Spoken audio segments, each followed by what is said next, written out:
వసంతంలాగా మహాత్ములు గురువులు సంచారం చేస్తూ ఉంటారట. వసంతవల్ లోకహితం చరంతః. అప్పటి వరకు గ్రీష్మతాపంతో అల్లల్లాడిపోయిన జనం వసంతం రాగానే ఎలాగైతే సంతోషిస్తారో అలాగే మన జీవితంలో గురువు రావటంతో మనకు అంత సంతోషం కలుగుతుంది. జీవితము చిగురిస్తుంది. చిగురించినప్పుడు మళ్ళీ మనకి ఒక కొత్త ఆశ అనేది కలుగుతుంది. నీరసం అనేది పోయి ఆత్మరసము అనేది నిండుకుంటుంది. నీరసంలో ఉన్నప్పుడు ఏమీ చేయాలనిపించదు, దేని మీద మనస్సు ఉండదు, ఏది వద్దనిపిస్తూ ఉంటుంది. అది వైరాగ్యం కాదది, అది ఒక రకమైన చేతకానితనం. దాన్ని పోగొట్టి మనలో మళ్ళీ ఆ జీవరసాన్ని నింపి సాధన వైపు నడిపించేందుకోసమే స్వామీజీ వారు ఇంత సంచారం చేస్తూ ఉన్నారు. అందుకే మనం ప్రారంభంలో చెప్పుకున్నాం, స్వయం తీర్ణ పరాం స్థారయతి.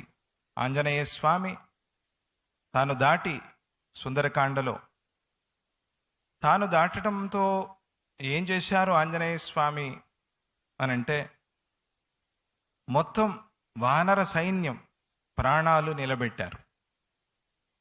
మాత్రమే కాదు, రాములు వారు, సీతామ్మవారు, లక్ష్మణస్వామి, జాంబవంతుడు వీరందరూ కూడా అలా ప్రాణాలతో ఉన్నారు అంటే దానికి కారణం ఆంజనేయ స్వామి అని సుందరకాండలో వాల్మీకి మహర్షి చెప్పారు.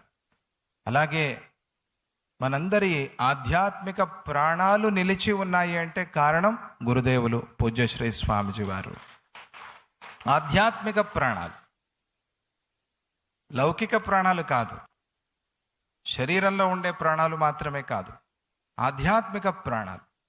అంటే మచ్చిత్త మద్గత ప్రాణాః బోధయంతః పరస్పరం కథయంతశ్చ మాం నిత్యం తుష్యంతి చ రమంతి చ అని భగవద్గీతలో పరమాత్మ చెప్పినట్టుగా మనం మన మనస్సుల్ని, ప్రాణాల్ని కూడా భగవంతుడికి అర్పించి పరస్పరం చెప్పుకుంటూ ఆనందిస్తూ తుష్యంతి చ రమంతి చ సంతోషిస్తున్నారు. ఆధ్యాత్మికవేత్తలు, సాధకులు ఏ ఆనందాన్ని పొందుతున్నారో అటువంటి ఆనందాన్ని పొందుతున్నారు. ఆ ఆనందాన్ని మనం పొందిన తరువాత ఇక సామాన్యమైన సుఖాలు, సంతోషాలు చాలా అల్పంగా అనిపిస్తాయి. అనిపించి నారద మహర్షి మళ్ళీ